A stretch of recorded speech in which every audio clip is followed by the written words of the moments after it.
Hello student, मैं अनुज कुमार मिश्रा आप सभी का स्वागत करता हूं फिजिक्स के क्लास में। स्टूडेंट, क्लास स्टार्ट करने से पहले 2 मिनट अपने सर के लिए। मैं अपने सर को तहे दिल से धन्यवाद देना चाहता हूं। आज 5 सितंबर शिक्षक दिवस के नाम से जाना जाता है, डॉक्टर सर्वपल्ली राधाकृष्णन के जन्म अवसर पर। मैं अपने सर के बारे में क्या बताऊँ, उनका नाम ही महानतम है। सर ने मुझे इस लायक, इस काबिल बनाया कि मैं अपने कुछ नॉलेज को आप तक शेयर कर सकता हूँ, सर्व कर सकता हूँ। देखिए, जो टीचर वर्ड जो दुनिया में होता है, इसका मतलब क्या होता है, बस 1 मिनट लूँगा समझाने के लिए। देखिए, अगर आप समझ लीजिए बुलेट हैं, थोड़ी देर के लिए क्या समझ लीजिए आप बुलेट हैं, और आप इसी बुलेट से बोला जाता है जाओ उस पेड़ पे अटैक करो। आप दौड़ते जाओगे, अटैक करोगे और गिर जाओगे, उस पेड़ का कुछ नहीं होने वाला। लेकिन वहीं पे गुरु नाम का एक शब्द आता है, उसे सपोज करिए क्या है, गन है। क्या है? गन है। और जब इस गन के अंदर बुलेट रख के आप फायर करेंगे, तो अब उस कंडीशन में जब वो बुलेट जाएगा तो पेड़ में आर से पार चला जाएगा। उस कंडीशन में उस बुलेट के पास बहुत ही अधिक वेलोसिटी होगी। ठीक है, इसके कहने का मतलब क्या है कि अगर आप वो स्टूडेंट हैं जिनके पास टीचर हैं, तो वो अपने टारगेट को बहुत ही जल्दी हिट कर सकते हैं। अगर आप वो स्टूडेंट हैं जिनके पास टीचर नहीं है, सही मार्गदर्शक नहीं है, तो वो ऐसे लड़के गिर जाएंगे, कभी भी टारगेट हिट नहीं कर सकते। इसलिए अपनी लाइफ में टीचर का होना ज़रूरी है। मैं ये नहीं कहता हूँ कि वही टीचर हो जो आपको कॉपी किताब में पढ़ाए। टीचर तो हर एक फील्ड में हो सकता है, किसी भी फील्ड में। आप अपने घर में देख लीजिए, आपकी मम्मी पापा आपके टीचर ही हैं, आपके भाई आपकी बहन आपके टीचर ही हैं। बस ऐसे होने चाहिए वो कि आपके टारगेट को हिट करने में हेल्प करें, वो होते हैं टीचर। ठीक है, तो धन्यवाद सर। और टीचर के लिए यही बात काफ़ी था। और जान लीजिए, टीचर का ये मतलब बिल्कुल नहीं होता जो आपको कॉपी किताब में पढ़ाते हैं। टीचर का मतलब वो होता है जो आपके जीवन में आपके टारगेट तक पहुंचने के लिए एक स्टेप आगे बढ़ाते हैं। कभी भी देखिए, टीचर क्या कर सकते हैं, आपको उस रास्ते को दिखा सकते हैं जिस रास्ते से आप जाके अपने टारगेट को हिट कर सकते हैं। कभी भी उस रास्ते पे पकड़ के वो नहीं ले जाएंगे आपको कि आप चलते जाइए चलते जाइए चलते जाइए। टीचर का काम यही होता है कि आपको सिर्फ उस रास्ता को दिखा देना, तय करना आपका काम है, मंजिल आपके हाथों में है। इसी उम्र में क्या होता है, कोई डॉक्टर, कोई लॉयर, कोई इंजीनियर चला जाता है जिनके पास टीचर होते हैं। टीचर मतलब सही साथ, सही संगत। और वो लोग नहीं जा पाते हैं जिनके पास टीचर यानी सही साथ नहीं होते हैं। एक ही बात बोलना चाहूँगा अपने सर के वर्ड को, जितना गहरा कुआं उतना मीठा पानी। जितना गहरा कुआं उतना मीठा पानी, यानी कि आप जितनी ही मेहनत करोगे उतना ही सक्सेस के करीब पहुंचोगे। ठीक है स्टूडेंट, तो स्टार्ट करते हैं आज का क्लास फिजिक्स का। इसमें हम लोग देखेंगे व्हीट स्टोन ब्रिज। ठीक है, तो व्हीट स्टोन ब्रिज को स्टार्ट करने से पहले आपके सामने एक क्वेश्चन रखा गया है। इस क्वेश्चन में अगर आप इक्विवेलेंट रेजिस्टेंस ए से बी तक निकालने में एबल हैं, तो आप इस वीडियो को देखने का कोई फ़ायदा नहीं, कुछ और मिलने वाला नहीं है। ठीक है, क्योंकि मैं व्हीट स्टोन के बेसिक कॉन्सेप्ट बिल्डअप करने के लिए आया हूँ। जिनको आता है ठीक है, जिसको नहीं आता है चलिए कंटिन्यू करते हैं। तो मान लीजिए मैं कह रहा हूँ ए से बी तक हमको आप इक्विवेलेंट रेजिस्टेंस बता दीजिए। अगर आप ये निकाल लेते हैं तो बहुत अच्छी बात है, नहीं निकाल पाते हैं तो व्हीट स्टोन ब्रिज हम सिखाएंगे निकालने के लिए। तो एक बार ट्राई करिए, देखिए निकल जाता है क्या। तो चलिए मान लें आप ए से बी की तरफ देख रहे हैं, तो देखिए यहाँ सीरीज और पैरेलल पहचानिए, कौन है सीरीज कौन है पैरेलल। तो यहाँ देखिए 6 ओम और 6 ओम सीरीज में नहीं दिख रहे हैं, क्योंकि सीरीज में तब होता है जब ये ए ना होता बीच में। लेकिन यहाँ पे क्या है, ए यहाँ पे कनेक्टेड है, इसलिए सीरीज का टूट गया। पैरेलल भी नहीं है, पैरेलल तब होता जब 6 ओम का एक एंड यहाँ पे है, ये भी 6 ओम का एक एंड यहाँ पे। अच्छी बात है, 6 ओम का दूसरा एंड भी और 6 ओम का दूसरा एंड भी एक साथ होना चाहिए। लेकिन यहाँ देखिए कनेक्शन टूट जा रहे हैं, बीच में कोई 2 ओम आ गया। तो यहाँ पे पैरेलल और कॉम्बिनेशन और सीरीज कॉम्बिनेशन है तो, बट ऐसा छिपा हुआ कि हम देख नहीं पा रहे हैं। ठीक है, मिक्स्ड हो गया है, और इसी को बोलते हैं व्हीट स्टोन ब्रिज। ठीक है, तो चलिए पहले हम समझते हैं व्हीट स्टोन ब्रिज है क्या, फिर इस क्वेश्चन को देखते हैं। 1 मिनट लगेगा सॉल्व करने में, उससे ज़्यादा लगेगा ही नहीं। पहले व्हीट स्टोन ब्रिज के कॉन्सेप्ट को आ जाना चाहिए। ठीक है, आइए चलिए व्हीट स्टोन ब्रिज को देखते हैं। देखिए व्हीट स्टोन ब्रिज क्या होता है, ये किरचॉफ लॉ के एप्लीकेशन है ये। ठीक है, जो किरचॉफ लॉ प्रीवियस क्लास में लोग पढ़ के आए हैं, उन्हीं का ही एप्लीकेशन है। ठीक है, ठीक है,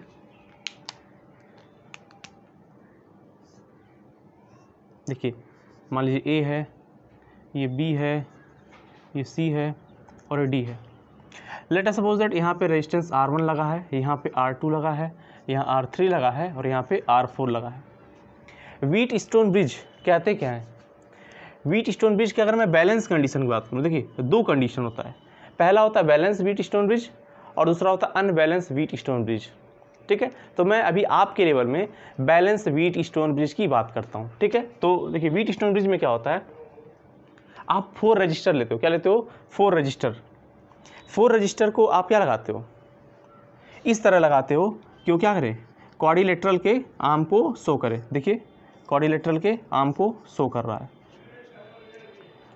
आप 4 रजिस्टर को इस तरह शो करो कि वो क्वाड्रिलेटरल का आर्म हो, और अगर ऐसा आप लगाते हो तो उसके क्वाड्रिलेटरल के डायगोनली भी आपको एक रजिस्टर लगाना पड़ेगा। ठीक है, तो इस स्ट्रक्चर को, इस कॉम्बिनेशन को ही हम बोलते हैं व्हीट स्टोन ब्रिज। अगर हम 4 रजिस्टर, फिर से सुनिए, अगर हम 4 रजिस्टर को क्वाड्रिलेटरल के आर्म से शो करें और उनके डायगोनल से एक और रजिस्टर पास करें तो ऐसे कॉम्बिनेशन को व्हीट स्टोन ब्रिज बोलते हैं। क्या बोलते हैं? Wheat stone bridge. देखिए ब्रिज सा नहीं लग रहा है, ब्रिज वाला नहीं लग रहा है, देखिए यहाँ पे ब्रिज सा लग रहा है, अच्छी बात है। तो एक बार मैं फ्रेम चेक कर लूँ और उसके बाद फिर कंटिन्यू करता हूँ। देखिए जी फ्रेम सही है, ओके चलिए। तो अगर आप 4 रेजिस्टेंस को इस प्रकार शो करें कि वो क्वाड्रिलेटरल के आर्म हो, लेट अस सपोज दैट ये R1 है, ये R2 है, ये R3 है और ये R4 है, तो उनके डायगोनली पास करने वाले एक और रेजिस्टेंस को ऐड करेंगे, जिसको लिख दीजिए R5। क्या लिख दीजिए? R5 लिख दीजिए, R5। देखिए कैसे बनता है, ये R5। आप यहाँ पे रेजिस्टेंस लगाइए तो भी ठीक है, लेकिन मेरा मानना यह है कि आप यहाँ पे गैल्वेनोमीटर लगाइए। क्या लगाइए? गैल्वेनोमीटर लगाइए, गैल्वेनोमीटर, गैल्वेनोमीटर ऐसे। ठीक है, गैल्वेनोमीटर ऐसे। ठीक है, गैल्वेनोमीटर जी लिख दीजिए। तो इस स्ट्रक्चर को ही बोलते हैं व्हीट स्टोन ब्रिज। क्या बोलते हैं इस स्ट्रक्चर को? Wheat stone bridge. If 4 register shown by the arm of quadrilateral, then the other side of diagonal connected with galvanometer, called this arrangement wheatstone bridge। अगर 4 रेजिस्टेंस क्वाड्रिलेटरल के arm से show किए जा सकते हैं तो उनके डायगोनल से गैल्वेनोमीटर जोड़ने पर जो भी आपको सिस्टम मिलता है उसी सिस्टम बोलते हैं व्हीटस्टोन ब्रिज। कॉपी में लिखिए, if the 4 register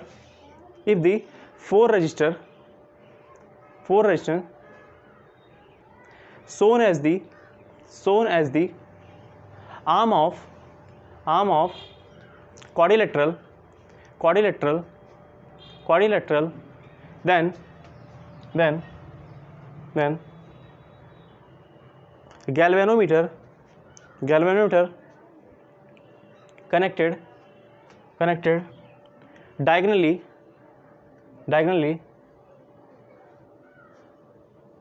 this type of system is called wheatstone bridge। यानी कि अगर आप 4 रजिस्टर को क्वाड्रिलेटरल के आर्म से शो कर दें और उसके डायगोनल में एक गैल्वेनोमीटर जोड़ दें तो ऐसे स्ट्रक्चर को बोलते हैं व्हीटस्टोन ब्रिज। ठीक है, अब व्हीटस्टोन ब्रिज के आर्म को बैटरी से कनेक्ट कर दीजिए, ये ऐसे कनेक्ट कर दें। की है भी है, ठीक है। आप चाहे तो यहाँ भी की लगा सकते हैं, वैसे होता है की। ठीक है, मैं ऐसे दिखा देता हूँ, यहाँ देखिए ऐसे यहाँ पे दिखा देता हूँ। अभी इस समय क्लोज है, ठीक है। क्या है? की है क्लोज। यही वाला की लगा ले क्या? चलिए जैसा आपको पसंद हो यही वाला की लगा लीजिए। ठीक है, की क्या है? क्लोज है। तो व्हीटस्टोन ब्रिज हम बैलेंस कंडीशन की बात करते हैं। किसकी बात करते हैं? Balance condition. बैलेंस कंडीशन में व्हीटस्टोन की बात करते हैं। ठीक है, तो देखिए बैलेंस कंडीशन क्या होता है? जो डायगोनल में गैल्वेनोमीटर लगाया गया है, उसके आर्म में देखिए पॉइंट वी सी है ना, और लास्ट वाले आर्म पॉइंट वी डी, इनका पोटेंशियल क्या होना चाहिए, सेम होना चाहिए। V C should be V D, V C should be V D, यानी कि जो यहाँ पे डायगनली लगाया गया गैल्वेनोमीटर उसके एक एंड से लेके दूसरे एंड तक के बीच में कोई भी पोटेंशियल डिफरेंस नहीं होना चाहिए। पोटेंशियल डिफरेंस कितना होगा, जीरो, यानी ऐसे लिख दें हम वी सी माइनस का V D equal to zero, तो माइनस उधर ले जाएंगे प्लस हो जाएगा, तो V C equal to V D, ये भी सही है।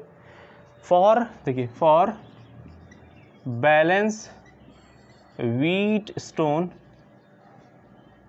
ब्रिज, बैलेंस व्हीटस्टोन ब्रिज की कंडीशन क्या है कि जो ये आर्म आपको दिख रहा है सी, देखिए ये वाला आर्म देखिए जिसमें पॉइंट है सी और ये वाला आर्म डी, इस आर्म में पॉइंट यहाँ पे सी है, ये पॉइंट है डी, इन दोनों के बीच में कोई भी पोटेंशियल डिफरेंस नहीं होना चाहिए। पोटेंशियल डिफरेंस क्या हो, जीरो हो, क्या हो, जीरो। इसके कहने का मतलब क्या है, potential of V C should be equal to potential of D, potential of V C should be potential of V D.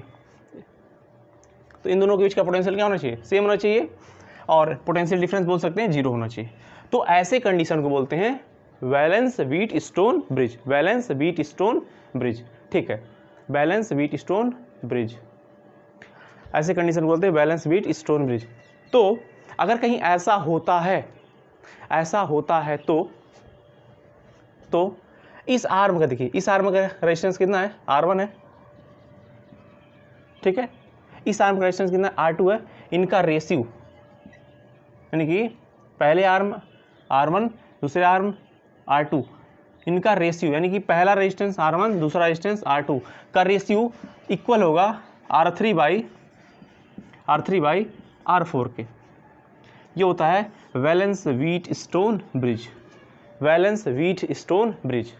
Valence Wheatstone bridge की दो कंडीशन, पहला क्या होता है, पहला ये होता है कि पहला गैल्वेनोमीटर का एक एंड वीसी, उसका पोटेंशियल जो भी है वही पोटेंशियल गैल्वेनोमीटर के दूसरे आर्म का होना चाहिए, तो उसको बोलते हैं बैलेंस कंडीशन। क्या बोलते हैं, बैलेंस कंडीशन, या बोल सकते हैं गैल्वेनोमीटर के अक्रॉस पोटेंशियल डिफरेंस जीरो होना चाहिए। तो इस कंडीशन में बैलेंस व्हीटस्टोन ब्रिज के किसी भी एक साइड का जो आर्म है उसका रेजिस्टेंस दूसरे साइड के आर्म के रेजिस्टेंस के रेशियो के इक्वल होता है, ठीक है, इक्वल कर दे, जो इधर आएगा वो इधर आएगा। आप ये भी बोल सकते हैं इन दोनों का रेशियो ले लो, वो इक्वल आएगा R2 बाई R4 के, क्रॉस ऐसे कर दो चला जाएगा। तो ये है व्हीटस्टोन ब्रिज का कंडीशन, ठीक है। अब देखिए, तो आओ चेक करो, चेक कर लो। तो अब देखो पहले देखो ये क्या बैलेंस व्हीटस्टोन ब्रिज को सेटिस्फाइड कर रहा है, यानी कंडीशन क्या है कि देखो इनका और इनका रेशियो, देखो इनका और इनका रेशियो, इनके रेशियो के इक्वल आ रहा है। अगर ऐसा कहीं आता है तो बोलोगे बैलेंस व्हीटस्टोन ब्रिज है। कहीं अगर इनका बाई इनका इक्वल टू इनका बाई इनका आ जाए, यानी कि इन दोनों के आर्म का रेशियो इन दोनों आर्म के रेशियो के इक्वल आ जाता है, तो आप बोलोगे वैलेंस व्हीटस्टोन ब्रिज है। क्या है, वैलेंस व्हीटस्टोन ब्रिज। यहाँ कितना है 6, तो लिख दो 6। यहाँ कितना है 6 इक्वल टू कितना है 2 डिवाइड बाई 2, 6 6 कटा 1, 2 2 कटा 1, कितना आ गया 1 इक्वल टू 1। क्या है ये है वैलेंस व्हीटस्टोन ब्रिज। क्या है, वैलेंस व्हीटस्टोन ब्रिज, ठीक है, वैलेंस व्हीटस्टोन ब्रिज। अगर ऐसा कहीं बनता है तो तुम इस वाले रजिस्टर को हटा सकते हो। ध्यान सुने, अगर कहीं बैलेंस व्हीटस्टोन ब्रिज बनता है तो बीच वाले जो डायगोनल से पास कर रहा रजिस्टर उसको तुम हटा सकते हो, ठीक है। अगर कहीं वैलेंस व्हीटस्टोन बन रहा है, फिर से बोल रहा हूं, तो उसके डायगोनल से पास करने वाले रजिस्टर को हटा सकते हो। तो मैंने हटा दिया। अब किसने थोड़ा बहुत पढ़ा है सीरीज पैरेलल, ये देखो 6 और 2 सीरीज में 6 2 8 हो जाएगा, 6 2 8 ऐड कर दो सीधे। तो कहाँ बनाऊं, इधर बनाता हूँ, 8 हो गया, इधर ए है तो यहाँ पॉइंट में लिख दो, यहाँ कितना बी, नीचे भी कितना है 6 2 8, ये कितना हो गया, पैरेलल हो गया। अब पैरेलल का फॉर्मूला आपको पता है, शॉर्टकट, ये 1/8 करके 1/8 करो। मैं शॉर्टकट बताता हूँ आपको, कितना है 8 ओम में 8 लिख दो, डिवाइड बाई 8 ओम कितने बार आया है 2 बार, डिवाइड बाई 2 कर दो, 2 4 जा 8, इसका नेट इक्विवेलेंट हो जाएगा RAB इक्वल हो जाएगा आपका 4 ओम। C answer. देखिए नोट कर लीजिए, ठीक है। लेकिन अब कुछ लोग के माइंड में चल रहा होगा कि कैसे R1/R2 इक्वल टू R3/R4, कैसे ये कैसे हो गया, इसको प्रूव कर दें। लेट्स प्रूव करते हैं, आइए। तो ये आपका हो जाएगा 4। फिर से बोल रहा हूँ, कहीं वैलेंस व्हीटस्टोन ब्रिज दिखे तो बीच वाले रजिस्टर को गायब कर दो, गायब कर दो। एक क्वेश्चन और करा दे क्या, लो कर लो, फिर चलो प्रूव भी कर दें यार। क्यों ऐसा, ऐसा क्यों, किरचॉफ लॉ है ना अपने पास, तो उसे प्रूव कर दें, कोई दिक्कत नहीं। चलिए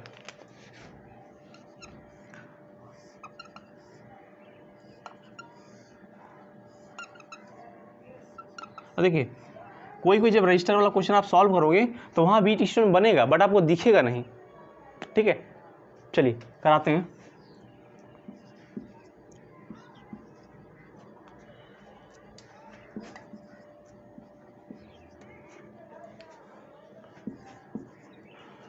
तो पहली आपके माइंड में आना चाहिए, चेक करना है कि क्या ये बैलेंस व्हीटस्टोन है कि नहीं। तो क्या करोगे, इसका बाई इसका, देखो इसका कितना है, तो इसका 4 डिवाइड बाई इसका इक्वल टू इसका बाई इसका, 2 4 जा 8 होता है, लेकिन हमको 2 2 जा करना है, तो 2 2 जा 4, 3 2 जा 6, 2 इक्वल टू 6। यानी क्या है, वैलेंस व्हीटस्टोन है। क्या है, वैलेंस व्हीटस्टोन है, वैलेंस व्हीटस्टोन है। यानी तुम क्या कर सकते हो, बीच वाले को हटा सकते हो, बीच वाला रहा नहीं, तो 6 4 10 सीरीज में है, 10 ओम। ये देखो 3 2 5 ओम। पैरेलल में, पैरेलल किसको नहीं आता सॉल्व करने के लिए, जाओ डूब मरे। पैरेलल कॉम्बिनेशन कराए हैं, 10 × 5 divide by 10 + 5, 10 × 5 50 divide by 15, 15 × 3 45 something कर लें, 15 डिवाइड बाई 50, 15 × 3 45, 10 में 5 गया 5 कट गया, कुछ नहीं इसमें लगा, 15 × 3 45, यानी आप बोल सकते हो 3.33 बार ऐसे चलेगा, ठीक है। मतलब ऐसे कंटिन्यू रहेगा, इतना ओम इज दी आंसर, ठीक है। एक नंबर पे बार लगाते हैं, सॉरी, ठीक है, 3.3 बार। तो ये हो गया आपका आंसर। तो ये हो गया बैलेंस व्हीटस्टोन ब्रिज का फॉर्मूला। अब आएगा प्रूफ कि कैसे आए, R1/R2 = R3/4 कैसे आए, इसका प्रूफ कराएंगे, ठीक है। तो चलिए प्रूफ कराते हैं, इसको अपनी कॉपी में नोट करें। तो चलिए देखते हैं प्रूफ इसका, कैसे R1/R2 = R3/4, मतलब कैसे आता। देखिए एक है व्हीटस्टोन का चेहरा, हमेशा याद कर लो सब लोग, पूरी ज़िंदगी भर काम आएंगे व्हीटस्टोन, ठीक है। तो चलिए सबका नेम लिख दें, ये R1 था, R2 था, R3 था, R4 था। अरे मान गए, यहाँ पे गैल्वेनोमीटर है, लगा लो यार, कोई बात नहीं, ठीक है, G लिख लो, ठीक है। एक A B C D आपको करने कनेक्ट इसको एक बैटरी से, बीच में लगा देना है की, यहाँ भी चावल लगा लो की, ठीक है। अब दो, अब आपको किरचॉफ लॉ यूज करना है, बिना किरचॉफ लॉ के नहीं हो सकता। अरे हो सकता है यार, कोई बात नहीं, कुछ भी इम्पॉसिबल नहीं है, बिना किरचॉफ लॉ के भी हम कर सकते हैं, कोई दिक्कत नहीं है। पोटेंशियल मेथड जिंदाबाद,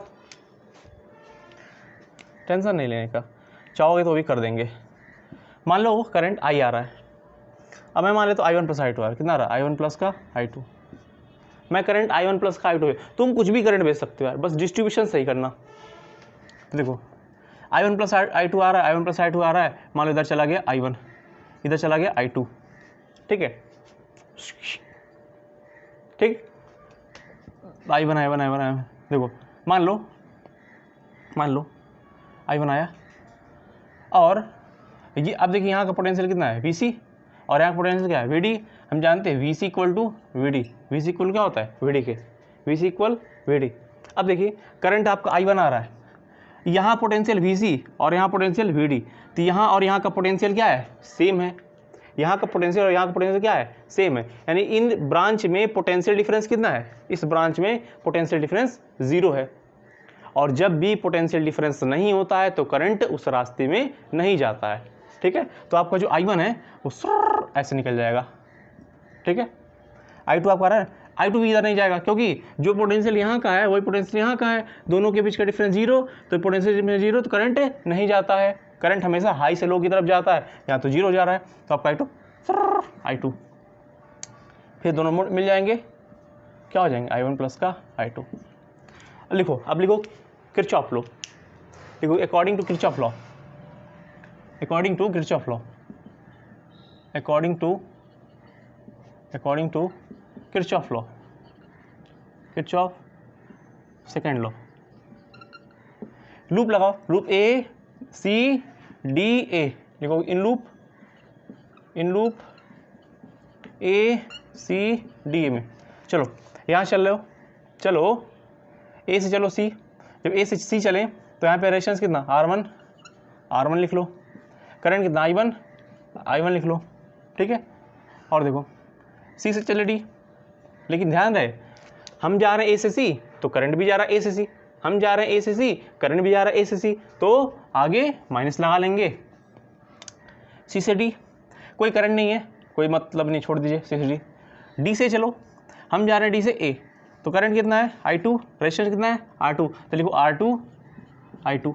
लेकिन देखो करंट आ रहा है ए टू डी, हम जा रहे हैं डी टू ए, तो हमारा रास्ता करंट का रास्ता अपोजिट है, प्लस लगा दो, इक्वल टू पूरे लूप में 0, क्योंकि यहाँ पूरे रास्ते में कोई बैटरा पड़ा नहीं है, तो ऐसे लिख सकते हैं, क्या लिख सकते हैं R2 I2 इक्वल टू, देखो ये माइनस का R1 I1 उधर गया, प्लस का I1 R1 बन गया, तो लिखो R1 I1, equation number 1G1 okay.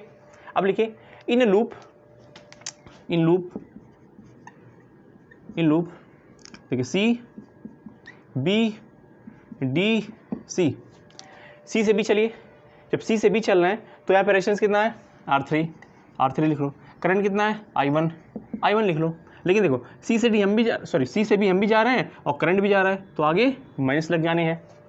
देखिए अब हम चल रहे हैं बी से डी, हम जा रहे हैं बी से डी, तो लिखिए बी से डी रेजिस्टेंस कितना R4, करंट कितना I2, हम जा रहे हैं बी से डी, करंट आ रहा है डी से बी, अपोजिट रास्ता, पोटेंशियल गेन होगा इसलिए पॉजिटिव। अब चलिए डी से सी, तो यहाँ पे कोई रेजिस्टेंस नहीं है, कोई करंट नहीं आ रहा क्योंकि इस ब्रांच में करंट ही नहीं है, इक्वल टू 0। अब देखो क्या करना है, इस R3 I1 को उधर भेज दो, R4 I2 इक्वल टू क्या हो जाएगा R3 I1, equation number 2, equation 1 और 2 का डिवाइड कर दो, लिखो equation 1 divide by equation 2, equation 1 कितना है R2 I2 इक्वल टू क्या है R1 I1, इधर का इधर उधर का उधर, यानी LHS का एक साइड RHS का एक साइड। देखिए इधर कितना है R4 I2 R3 I1 देखो I2 से I2 गया, I1 से I1 गया। ठीक है, कितना आ रहा है R2 by R4 equal to R1 by R3। ठीक है, अब देखो क्या कर सकते हैं, क्रॉस मल्टीप्लाई सीखे हो, हाँ देखो R3 को यहाँ भेजो और R2 को यहाँ लाओ, तो क्या हो जाएगा R3 बाई R4। अब देखो R3 क्या हो गया, यहाँ आ गया, R2 यहाँ आ गया, R1 बाई R2, या बोल सकते हो R1 बाई, देखो R1 है R1 लिख दे by R2 equal to R3 by R4। Proof, मैं फ्रेम चेक कर लूँ, दिख रहा है पूरा।